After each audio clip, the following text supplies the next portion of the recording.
नमस्कार दोस्तों, स्वागत है आपका हमारे इस चैनल द साहित्य नाव पर। अपने उपन्यास गबन को आगे बढ़ाते हुए चलते हैं उसके अगले अध्याय की ओर, अध्याय 34 की ओर। पुलिस स्टेशन के दफ्तर में इस समय बड़ी मेज के सामने 4 आदमी बैठे हुए थे। एक दारोगा थे, गोरे से, शौकीन, जिनकी बड़ी बड़ी आंखों में कोमलता की झलक थी। उनकी बगल में नायब दरोगा थे या सिख थे, बहुत हंसमुख, सजीवता के पुतले, गेहुआ रंग, सुडौल सुगठे शरीरब, सिर पर केस था, हाथों में कड़े, पर सिंगार से परहेज न करते थे। बेंच की दूसरी तरफ इंस्पेक्टर और डिप्टी सुपरिटेंडेंट बैठे हुए थे। इंस्पेक्टर अधेड़, सावला, लंबा आदमी था, कौड़ी किसी आंखें, फले हुए गाल और ठिगना कदम। डिप्टी सुपरिटेंडेंट लंबा, छरहरा जवान था, बहुत ही विचारशील और अल्पभाषीण। इसकी लंबी नाक और ऊंचा मस्तक उसकी कुलीनता के साक्षी थे। डिप्टी ने सिंगार का एक कस लेकर कहा, बाहरी गवाहों से काम नहीं चलेगा, इनमें से किसी को अप्रूवर बनना होगा और कोई अल्टरनेटिव नहीं है। इंस्पेक्टर ने दरोगा की ओर देखकर कहा, हम लोगों ने कोई बात तो नहीं रखी, हलफ से कहता हूँ सभी तरह के लालच देकर हार गए।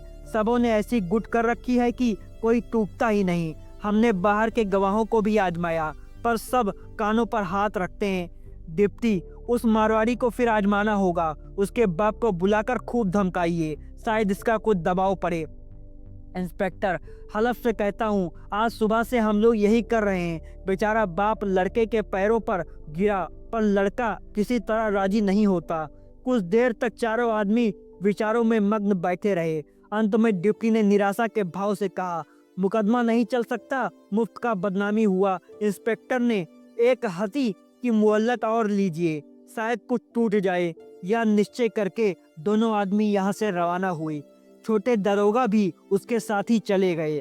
दरोगा जी ने हुक्का मंगवाया कि सहसा एक मुसलमान सिपाही ने आकर कहा, दरोगा जी लाइए, कुछ इनाम दिलवाइए। एक मुजरिम को सुहबे पर गिरफ्तार किया है, इलाहाबाद का रहने वाला है, नाम है रमानाथ। पहले नाम और सैनत दोनों गलत बतलाई थी। देवी दीन खटिक जो नुक्कड़ पर रहता है उसी के घर पर ठहरा हुआ है। जरा डांट बताइएगा तो सब कुछ उगल देगा। दरोगा, वही है ना जिसके दोनों लड़के सिपाही? जी हाँ, वही है। इतने में रमानाथ भी दरोगा के सामने हाजिर किया गया। दरोगा ने उसे सिर से पांव तक देखा, मानो मन में उसका हुलिया मिला रहे हों। तब कठोर दृष्टि से देखकर बोले, अच्छा यह इलाहाबाद का रमानाथ है? खूब मिले भाई, 6 महीने से परेशान कर रहे हो। कैसा साफ हुलिया है कि अंधा भी पहचान ले। यहाँ कब से आए हो? कांस्टेबल ने रमा को परामर्श दिया, सब हाल सच सच कह दो तो तुम्हारे साथ कोई सख्ती न की जाएगी। रमा ने प्रसन्नचित्त बनने की चेष्टा करके कहा, अब तो आपके हाथ में हूँ, रियायत कीजिए या अब सख्ती कीजिए। इलाहाबाद की म्यूनिसिपैलिटी में नौकर था, हिमाकत कहिए या बदनसीबी। चुंगी के 400 रुपए मुझसे खर्च हो गए, मैं वक्त पर रुपए जमा न कर सका। शर्म के मारे घर के आदमियों से कुछ न कहा, नहीं तो इतने रुपए इंतजाम हो जाना कोई मुश्किल न था। जब कुछ बस न चला तो वहां से भागकर यहाँ चला आया। इसमें एक हर्फ भी गलत नहीं है। दरोगा ने गंभीर भाव से कहा, मामला कुछ संगीन है, क्या कुछ शराब का चस्का पड़ गया था? मुझसे कसम ले लीजिए जो कभी शराब मुंह से लगाई हो। कांस्टेबल ने विनोद करके कहा, मोहब्बत के बाजार में लुट गए होंगे हुजूर। रमानाथ ने मुस्कुराकर कहा, मुझसे फाके मस्तों का वहाँ कहाँ गुजर।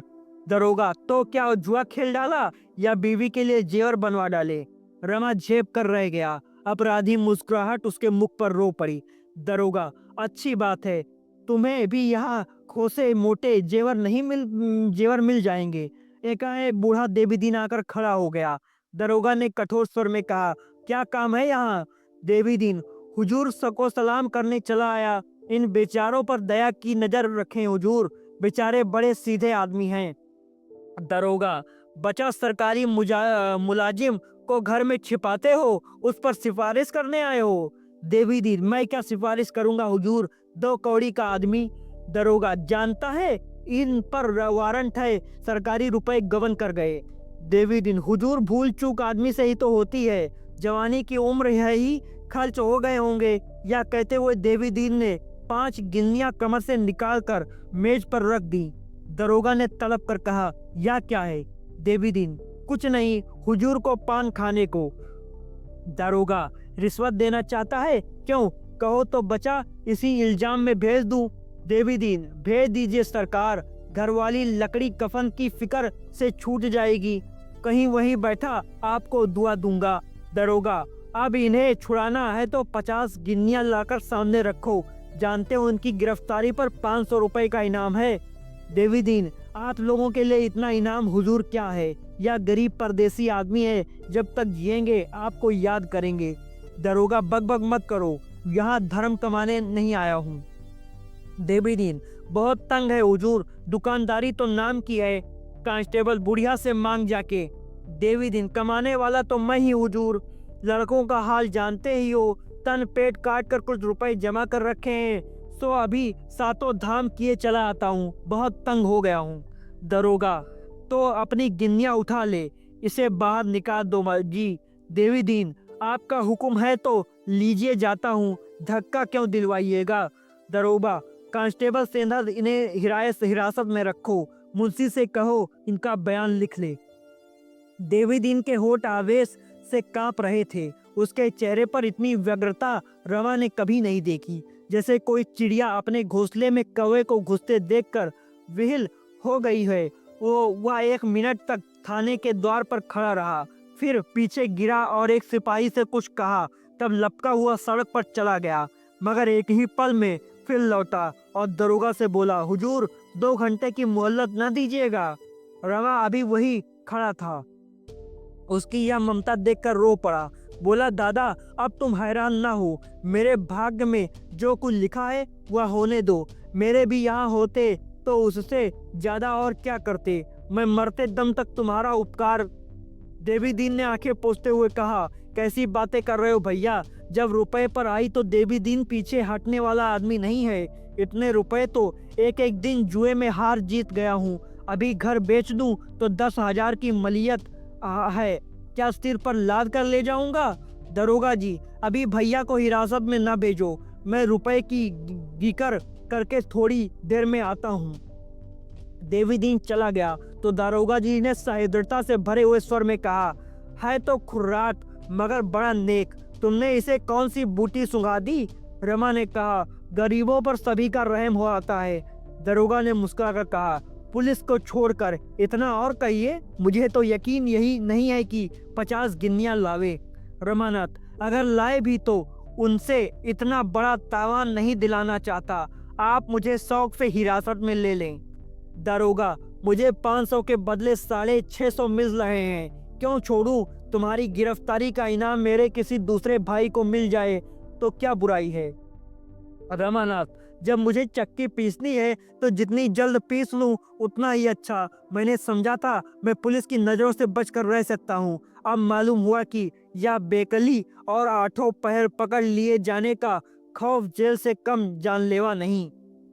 दरोगा जी को एकाएक जैसे कोई भूली हुई बात याद आ गई, मेज के दराज से एक मिसल निकाली, उसके पन्ने इधर उधर पलटे, तब नम्रता से बोले, अगर मैं कोई ऐसी तरकीब बतलाऊं कि देवीदीन के रुपए भी बच जाएं और तुम्हारे ऊपर आँच ना आए तो कैसा। रमा ने अविश्वास के भाव से कहा, ऐसी तरकीब कोई है, मुझे तो आशा नहीं। दरोगा, अभी साई के 100 खेल है, उसका इंतजाम मैं कर सकता हूँ, आपको महज एक मुकदमे में शहादत देनी पड़ेगी। रमाना, झूठी शहादत होगी।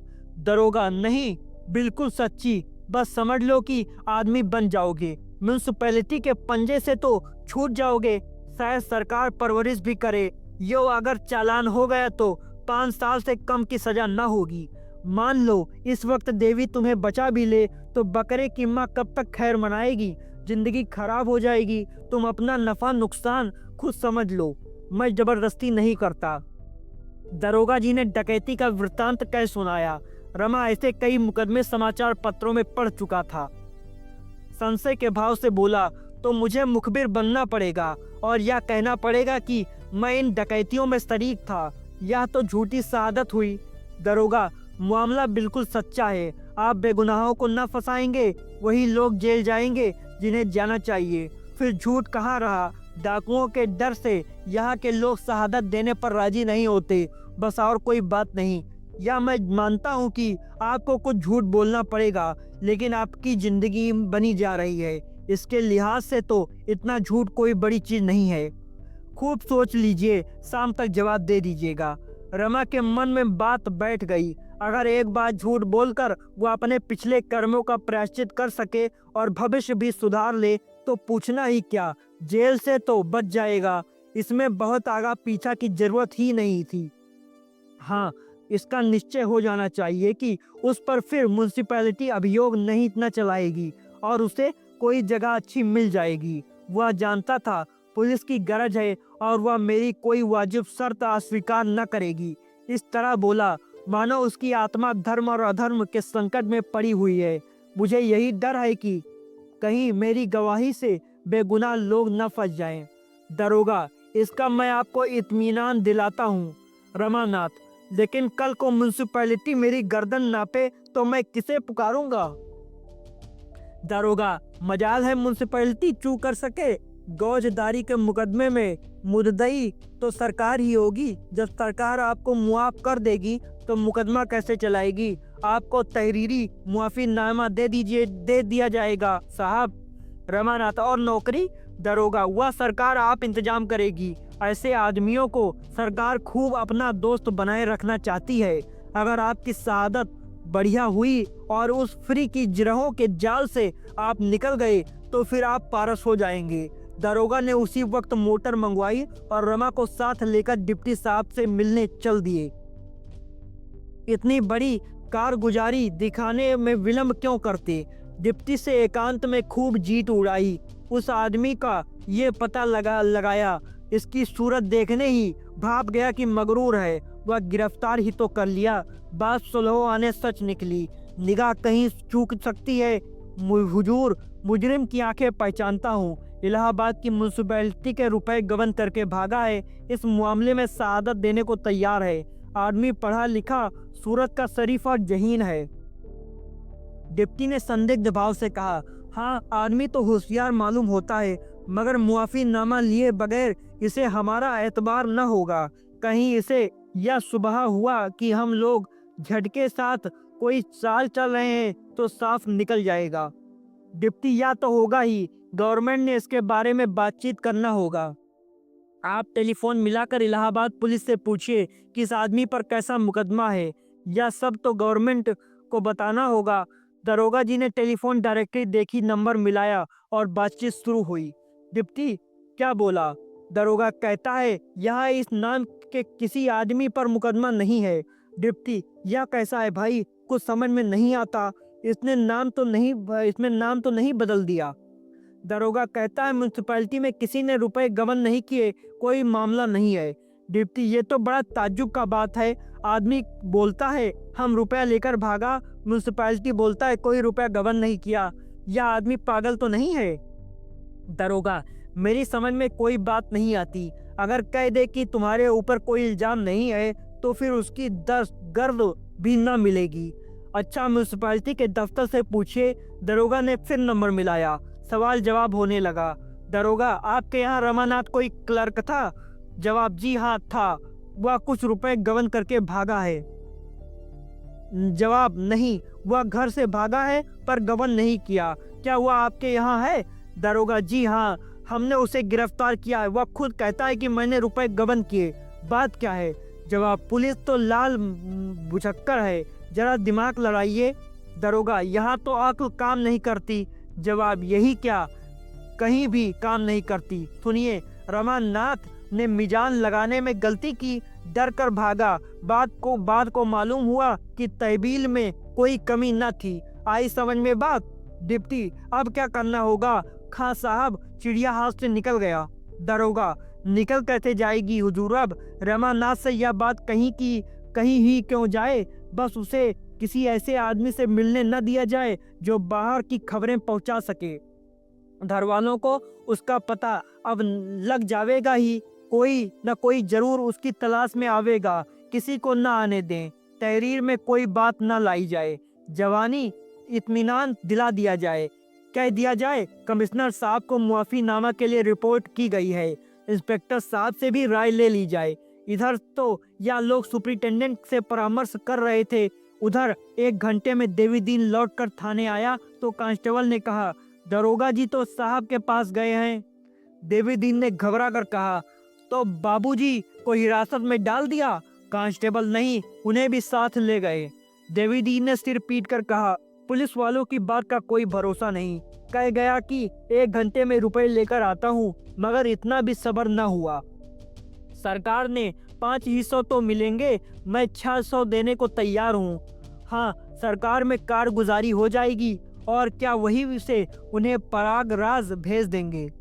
मुझसे भेंट भी ना होगी, बुढ़िया रो रो कर मर जाएगी। यह कहता हुआ देवीदीन वही जमीन पर बैठ गया। कांस्टेबल ने पूछा, तो कहाँ, यहाँ कब तक बैठे रहोगे?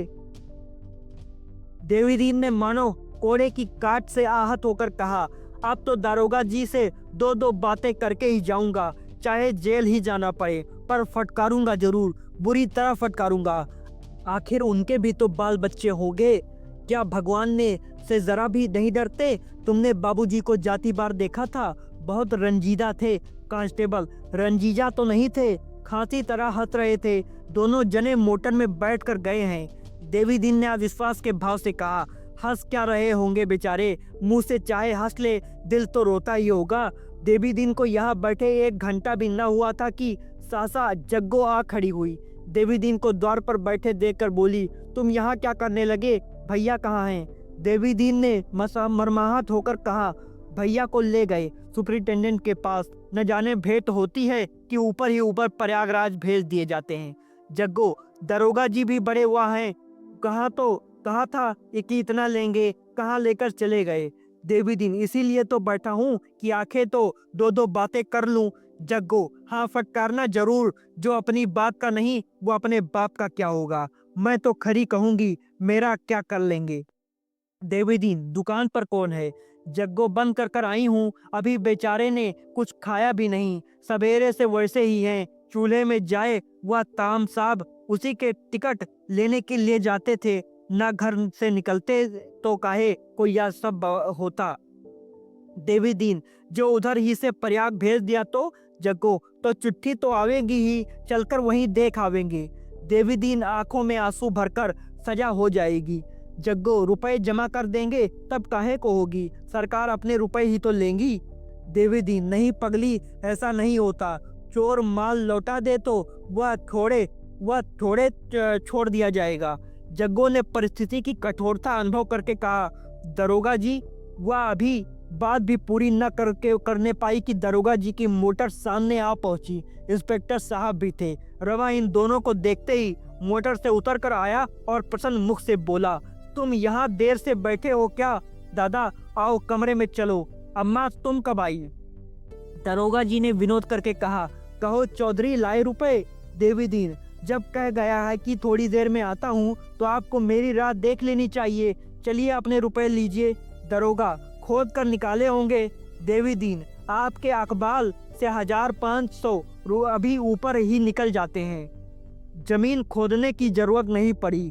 चलो भैया, बुढ़िया कब से खड़ी है, मैं रुपए चुका कर आता हूँ। या तो इंस्पेक्टर साहब थे ना, पहले इसी थाने में थे। दरोगा, लो भाई, अपने रुपए ले जाकर उसी हांडी में रख दो। अफसरों की सलाह हुई कि इन्हें छोड़ना न चाहिए, मेरे बस की बात नहीं है। इंस्पेक्टर साहब तो पहले ही दफ्तर में चले गए थे। ये तीनों आदमी बातें करते उसके बगल वाले कमरे में गए। देवीदीन ने दरोगा की बात सुनी तो भौहें तिरछी हो गई।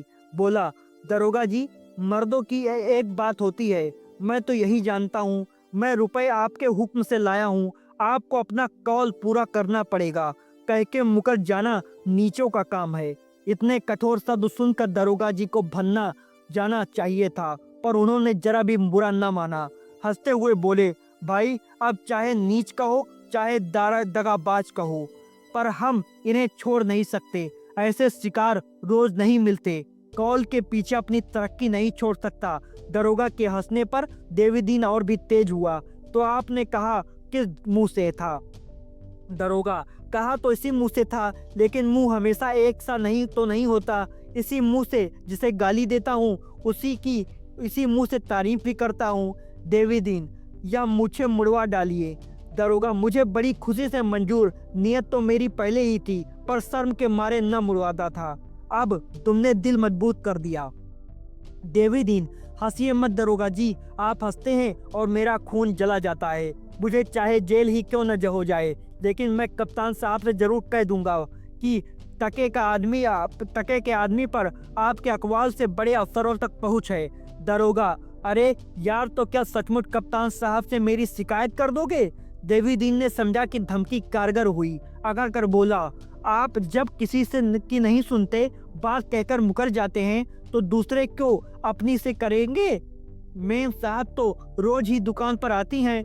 दरोगा, कौन देवी? अगर तुमने साहब या मेम साहब से मेरी कुछ शिकायत की तो कसम खाकर कहता हूँ कि घर खुदवा कर फेंक दूंगा। देवीदीन, जिस दिन मेरा घर खुदेगा उस दिन यह पगड़ी और चपरास भी न रहेगी हुजूर। दरोगा, अच्छा तो मारो हाथ पर हाथ, हमारी तुम्हारी दो दो चोटें हो जाएं, यही सही। देवीदीन, पछताओगे सरकार, कहे देता हूँ पछताओगे। रमा अब जब्त कर न सका। अब तक वह देवीदीन के बिगड़ने का तमाशा देखने के लिए भीगी बिल्ली बना खड़ा था। कहा मार रहा, बोला, दादा, दरोगा जी तुम्हें चिढ़ा रहे हैं। हम लोगों में ऐसी सलाह हो गई है कि मैं बिना कुछ लिए दिए ही छूट जाऊंगा, ऊपर से नौकरी भी मिल जाएगी। साहब ने पक्का वादा किया है, मुझे अब यहीं रहना होगा। देवीदीन ने रास्ता भटके हुए आदमी की भांति कहा, कैसी बात है भैया, क्या कहते हो? क्या पुलिस वालों के चकमे में आ गए? इसमें कोई ना कोई चाल जरूर छिपी होगी। रमा ने इत्मीनान के साथ कहा, और कोई बात नहीं, एक मुकदमे में शहादत देनी पड़ेगी। देवीदीन ने संशय से सिर हिलाकर कहा, झूठा मुकदमा होगा? रमानाथ, नहीं दादा, बिल्कुल सच्चा मामला है, मैंने पहले ही पूछ लिया है। देवीदीन की शंका शांत न हुई, बोला, मैं इस बारे में और कुछ नहीं कह सकता भैया, जरा सोच समझ कर काम करना। अगर मेरे रुपए को डरते हो तो यही समझ लो कि देवीदीन ने अगर रुपयों की परवाह की होती तो आज लखपति होता। इन्हीं हाथों से 100-100 रुपए रोज कमाए और सब के सब उड़ा दिए। किस मुकदमे में शहादत देनी है, कुछ मालूम है? दरोगा जी ने रमा को जवाब देने का अवसर न देकर कहा, वही डकैतियों वाला मामला है जिसमें कई गरीब आदमियों की जान गई थी। इन डाकुओं ने सूबे भर में हंगामा मचा रखा था। उनके डर के मारे कोई आदमी गवाही देने पर राजी नहीं हुआ था। देवीदीन ने उपेक्षा के भाव से कहा, अच्छा तो यह मुखबिर बन गए, यह बात है। इनमें तो जो पुलिस सिखाएगी वही तुम्हें कहना पड़ेगा। भैया, मैं छोटी समझ का आदमी हूँ, इन बातों का मर्म क्या जानूं, पर मुझसे मुखबिर बनने को कहा जाता तो मैं न बनता, चाहे कोई लाख रुपया देता। बाहर के आदमी को क्या मालूम कौन अपराधी है कौन बेकसूर? 2-4 अपराधियों के साथ 2-4 बेकसूर भी जरूरी होंगे। दरोगा, हरगिज नहीं, जितने आदमी पकड़े गए हैं सब सब पक्के डाकू हैं।